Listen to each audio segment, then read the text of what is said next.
Hello, everybody. My background's different because I'm in Korea right now, so more videos about my time in Korea coming soon. But anyways, I wanted to do a short video. I don't have a lot of time to edit while I'm here, and I have just been kind of busy lately, so I wanted to do a talking video where I didn't have to edit as much. And what I got recently were these AirPods Pro 3s, and they have this feature on them called live translation.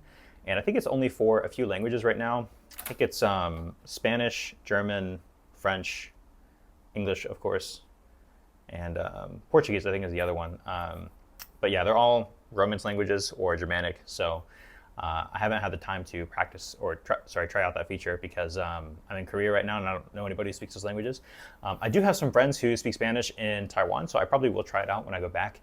But because of that, yeah, I haven't gotten to try it yet. Anyways, though, the feature got me thinking about my job and how translation technology has come so far recently. And I have had actually some friends ask me, some students too, ask me, do I feel threatened by AI? Do I think AI will take my job? I do think the translation industry will be affected by AI, of course, and it already has been. But I'm not really worried about my job security, actually. For some reason, a helicopter is flying by right now. Of course, when I want to record a video, a helicopter decides to fly by.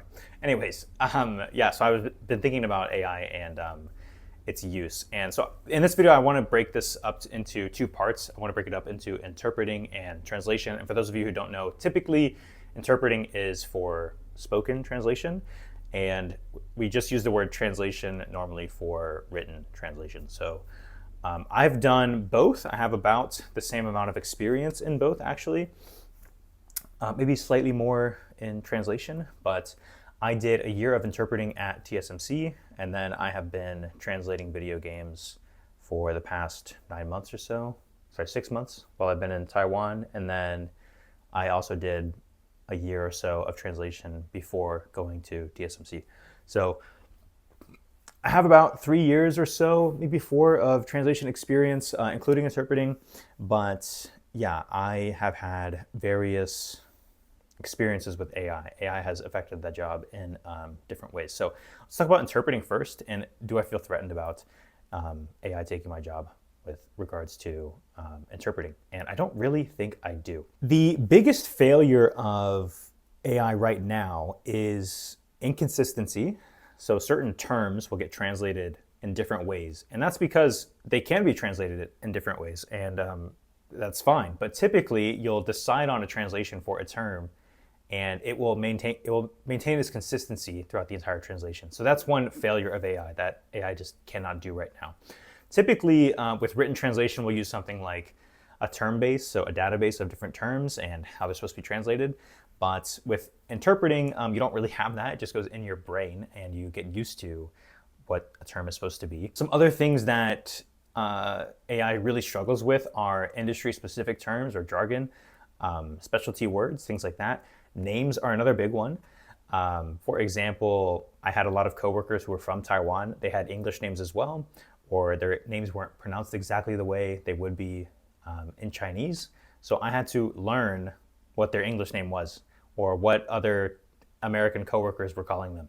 So that's something that I don't think AI could do very easily anytime soon. Another thing is I was working with different crews at TSMC on different sections of the construction project. So I would work with electricians or gas engineers or chemical engineers, and they all have their own industry specific terms, names for different kinds of welds, different kinds of tools. Those kinds of things are things that AI just can't do right now. Another thing too is when you're in a work field, people will use gestures. It's not always completely spoken out. Or in a factory, there's a lot of loud noises and you're not always going to hear clearly. You're going to be able to move around with people and understand based off of context and experience that they need to get this idea across, or they need people to move over to this area and we need to reorganize or regroup. These are things that AI just can't do yet. Another growing concern with AI in interpreting in places like TSMC or in government settings or in companies with high security issues is security. I don't think that I think a big concern of a lot of companies right now is handing data over to those kinds of AI companies, those large language model companies. I think some companies are getting around this by having their own localized large language model or having it on local servers. But even still, this is a security risk.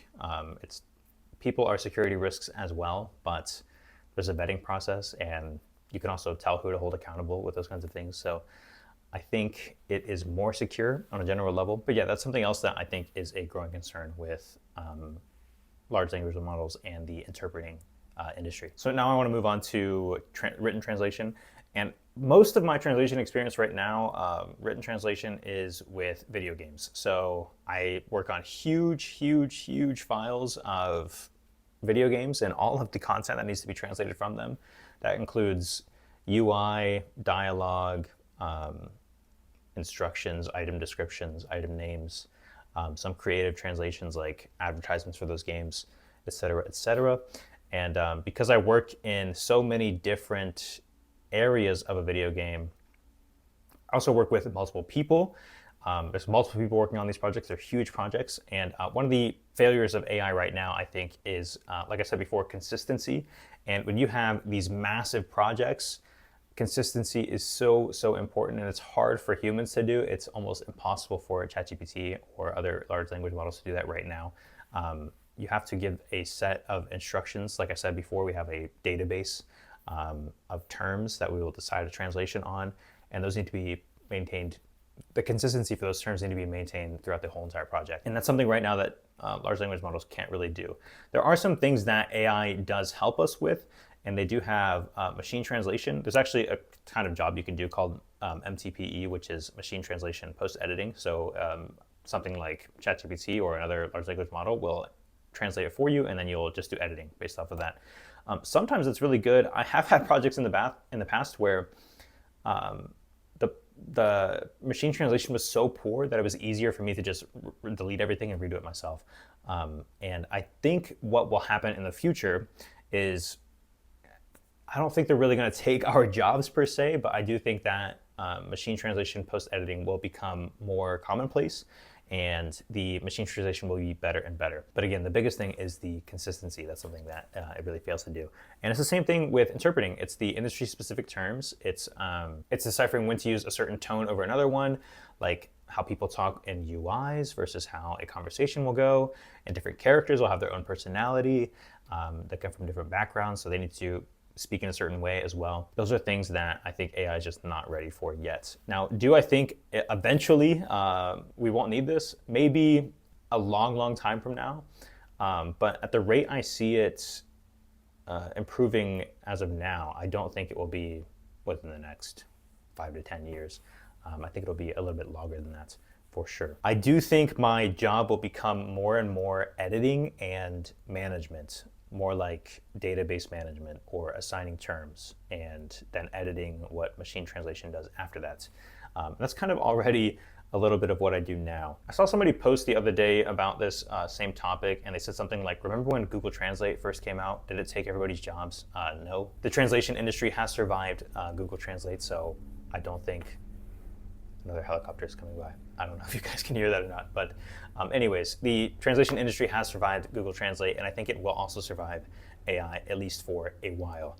I don't think it's going to improve fast enough for anybody who's working in translation right now to really be hugely concerned about this.